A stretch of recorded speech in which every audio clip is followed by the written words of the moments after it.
हातकणंगले तालुक्यात अपघातांची मालिका सुरूच. ओव्हरलोड टेम्पो पलटी, नागरिकांच्या जीविताचा प्रश्न ऐरणीवर.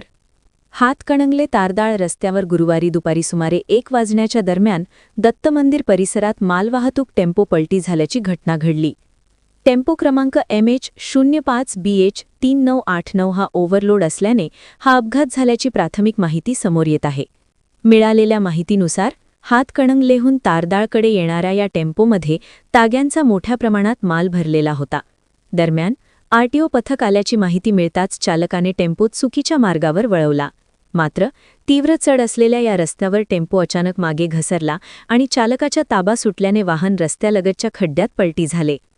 सुदैवाने या अपघातात कोणतीही जीवितहानी झाली नाही. मात्र अपघातानंतर परिसरात काही काळ भीतीचे वातावरण निर्माण झाले होते.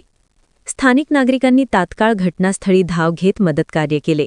पण हा अपघात म्हणजे प्रशासनाच्या दुर्लक्षाचे आणखी एक उदाहरण असल्याची चर्चा आता सुरू झाली आहे. वारंवार अपघाताला जबाबदार कोण? हातकणंगले तारदाळ मार्गावर ओव्हरलोड वाहतूक आणि बेफाम ड्रायव्हिंगचे प्रकार सातत्याने घडत आहेत. अवघ्या 2 दिवसांपूर्वीच याबाबत बातमी प्रसिद्ध झाली होती, तरीही कोणतीही ठोस कारवाई झालेली नाही. या रस्त्यावर शाळा, दवाखाने आणि नागरिकांची मोठी वर्दळ आहे. त्यामुळे भविष्यात मोठी दुर्घटना होण्याची भीती व्यक्त केली जात आहे. आता प्रश्न एकच, प्रशासन जागं होणार कधी? इचलकरंजी प्रादेशिक परिवहन विभाग आणि शहापूर पोलीस ठाणे यांच्याकडून कडक कारवाईची मागणी नागरिकांकडून जोर धरू लागली आहे. यंग वाईज न्यूज प्रतिनिधी लखन घांडेकर, कोल्हापूर.